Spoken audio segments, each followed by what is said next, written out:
Maligayang araw sa ating lahat at welcome back na naman dito sa aking munting channel.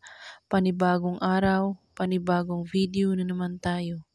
Sa araw na ito ay may ituturo ako sa inyo na simpleng gabay at simpleng pamamaraan. At kung baguhan ka sa channel na ito, ay huwag kalimutang mag-subscribe at i-click ang notification bell para lagi kayong updated sa mga bago kong videos na i-upload. Habang buhay ang talab nito.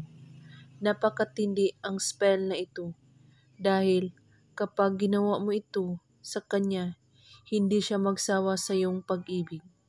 Gawin mo ito, napakadali lamang, ngunit ang epekto ay sobrang matindi.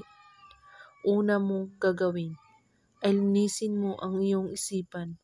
Pakalmahin mo ang inyong katawan at subukang tanggalin ang mga kahit anong sagabal o babag sa iyong isipan.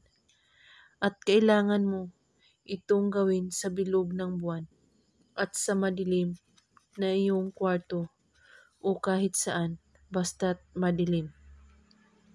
Umupo ka at sambitin mo ang kanyang pangalan ng 3 beses. At na para bang tinatawag mo siya. Gawin mo ito kahit anong oras at araw. At saka mo ito sabihin, Dies malipos puntundok. At pagkatapos, kunin mo ang inyong salamin at pumikit ka kaagad. Sabihin mo ito, tulungan mo ako. Ito lamang ang aking hiling, na siya ay aking maangkin at ibigay siya sa akin. At ito lang ang alay ko, tanggapin mo. At pagkatapos ay magsindi ka ng kandila at sambitin ito muli ng 6 na beses kasabay ang pangalan niya.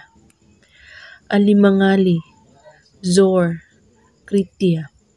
At pagkatapos, ihipan mo ang kandila at itago mo ang natira na kandila at kalimutan mo na may ginawa kayong ritual.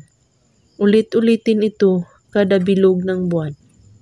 At kung may katanungan pa kayo ay magko-comment lang po sa baba. Maraming salamat sa panunood. May God bless us all.